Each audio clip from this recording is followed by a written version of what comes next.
वहीं कुशीनगर में बाढ़ की त्रासदी से जनता को बचाने के लिए किए जा रहे उपायों की कलई बड़ी गंडक नदी ने ही पोल खोल दी है। कटान और नदी का वेग रोकने के लिए तकरीबन 1 महीने पहले लगाए गए पोर्क्यूपाइन बालू की तरह बह रही है और कटान करते करते नदी महादेव गंगा के करीब पहुंच गई है। महादेव गंगा और नदी के बीच से बस 3 मीटर की सड़क का फासला आ गया है। यही नहीं, छिन्नौती बांध के ठोकर नंबर 2 और 3 के बीच लगाए गए पोर्क्यूपाइन भी नदी में डूब गए हैं। स्थिति यह है कि ग्रामीणों को बाढ़ खंड के अभियंताओं के किसी भी बात पर भरोसा नहीं रह गया है और एक एक पाई जोड़कर बनाए गए अपने आशियाने को अपने ही हाथों से तोड़ने लगे हैं। ये हालत तब है जब बड़ी गंडक नदी का जलस्तर अभी सामान्य बना हुआ है। नदी में बाढ़ जैसी कोई हालत नहीं है।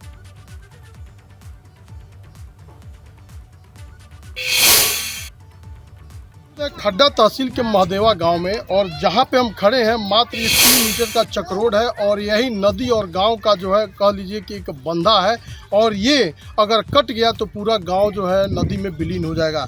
बताया जा रहा है यहाँ के लोगों के द्वारा कि पिछले 5 सालों से लगातार बंधे पे काम हो रही है, विभाग काम कर रहा है, यहाँ तक कि मंत्री और सभी अधिकारी आके दौरा करते हैं कि काम देखते हैं कि काम हो रहा है। लेकिन यहाँ के लोगों का कहना है कि यह काम केवल दिखाने के लिए होता है। यदि बोल्डर और जाली अगर डाल के इसको रोका जाता तो कहीं ना कहीं रुक जाता, लेकिन स्थिति ये है कि केवल दिखाने के लिए और पैसे का बंदरबाट यहाँ पे किया जा रहा है और कटान जारी है। यहाँ के लोगों का कहना है कि लगभग यहाँ से 300 मीटर की दूरी पे नदी थी पिछले 4 साल पहले, लेकिन 4 साल से लेकर अभी तक यहाँ पहुँच गया है और ये आगे अगर इस पर बढ़िया से कार्रवाई नहीं होती है, काम नहीं होता है तो ये गांव नदी में विलीन हो जाएगा। लेकिन सबसे बड़ी बात है कि अधिकारियों की लापरवाही जिस प्रकार सामने आ रही है, इससे ग्रामीण बहुत ही भयभीत हैं। शैलेंद्र गुप्ता, एबीपी गंगा, कुशीनगर।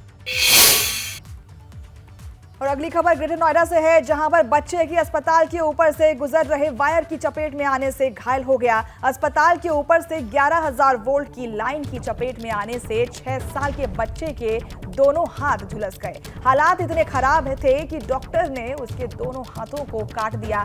इधर जेवर पुलिस और सीएमओ की टीम ने चौधरी मेडिकेयर अस्पताल को सील कर दिया गया है।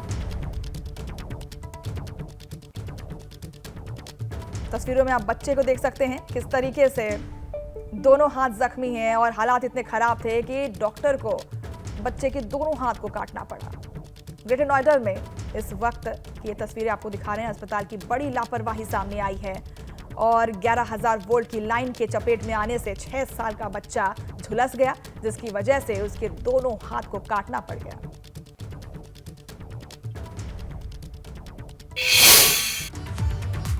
मेरठ में परतापुर पुलिस ने एनकाउंटर के बाद गोकशी के मुख्य आरोपी को गिरफ्तार कर लिया है। ये मुठभेड़ परतापुर पुलिस के पास है और एनकाउंटर में अरुण नाम के आरोपी के पैर में गोली लगी है। अंधेरे का फायदा उठाकर अन्य साथी मौके से फरार हो गए। तस्वीरों में आप देख सकते हैं कि किस तरीके से पुलिस के कब्जे में ये आरोपी है और घटनास्थल से बाइक भी बरामद किया गया है।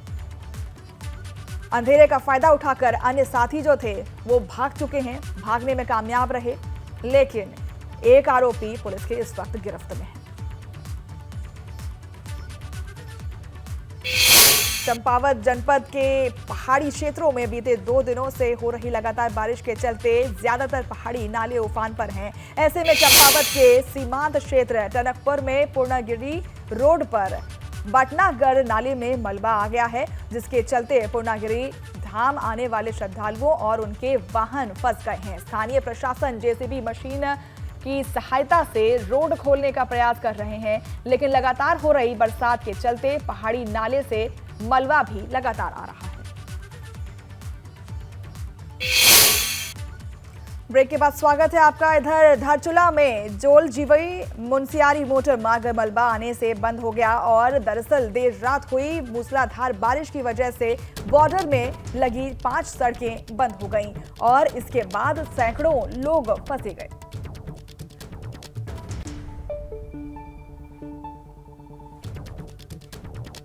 राजूला में तेज बारिश का कहर आप देख सकते हैं कि किस तरीके से रोड बाधित हुई है और लगातार बारिश होने की वजह से जो ये रोड है उस पर मलबा गिरा है, जिसकी वजह से आवाजाही पर काफी प्रभाव पड़ा है। अगली खबर टनकपुर से है, जहां तवाघाट टनकपुर तवाघाट राष्ट्रीय राजमार्ग पर एक कंटेनर गहरी खाई में गिर गया और गनीमत रही कि हादसे में किसी की जान नहीं गई। कंटेनर में 3 लोग सवार थे, सबको मामूली चोट आई है। जानकारी मिलते ही एसएसबी के जवानों ने घायलों को खाई से बाहर निकाला। देर रात हुई बारिश से एसएसबी के रेस्क्यू करने में कठिनाइयों का सामना करना पड़ा। कानपुर में चेन स्नैचर को लोगों ने जमकर पीटा। दरअसल मार्केट गई महिला की चेन लूटकर भाग रहे थे 2 लुटेरों को पब्लिक ने पकड़ लिया था। इसके बाद उनकी मार पिटाई शुरू हो गई, जमकर पीटा उसे और घटना बजरिया थाना क्षेत्र का है। तस्वीरों में आप देख सकते हैं किस तरीके से चेन स्नैचर के साथ मुठभेड़ होती है लोगों की और फिर उसे जमकर पीटा जाता है, फिर पुलिस के हवाले। महोबा के ग्रामीण क्षेत्रों में अवैध असलहों को लेकर रील बनाने के मामले में बढ़ रहे हैं और एक बार फिर एक युवक का अवैध असलहा लहराते हुए युवक वीडियो वायरल हो रहा है और युवक का नाम विक्कू दाऊ बताया जा रहा है और आरोप है कि गांव में दहशत फैलाने के लिए उसने रील बनाई है। आरोपी महोबगंज के सतौर गांव का बताया जा रहा है।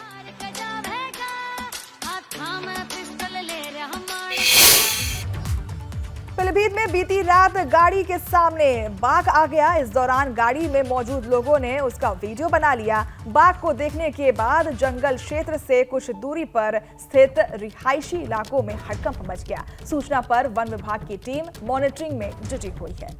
तस्वीरों में आप देख सकते हैं कैसे कार के सामने बाघ आ गया, जिसकी तस्वीरें कार चालकों ने खींची और उसके बाद उसे वायरल कर दिया, जिसके बाद आसपास के लोगों में, आसपास के रिहायशी इलाकों में हड़कंप मच गया। कौशाम्बी में सांप काटने से 2 सगी बहनों की मौत हो गई। एक की रात में ही मौत हो गई थी। दूसरी लड़की को बचाने की कोशिश की जा रही थी, लेकिन वो कोशिश नाकाम रही। 2 बेटियों की मौत से परिवार में कोहराम मचा हुआ है। दरअसल रात में बारिश होने पर दोनों छत से नीचे सोने आई थी। इस दौरान मौजूद सांप ने काट लिया। घटना सराय अकील के म्योहारी का मामला है। बस्तीना पोल पर लाइट ठीक करने के दौरान करंट लगने से लाइनमैन की मौत हो गई। करंट लगने के बाद वो नीचे गिर गए थे। परिवार और संविदाकर्मी संगठन के लोग कानूनी प्रक्रिया में जुटे हुए हैं। तस्वीरों में आप देख सकते हैं परिवारजन मृत लाइनमैन के समक्ष बैठे हुए हैं और हर तरफ मातम का माहौल आप देख सकते हैं। लाइनमैन करंट को ठीक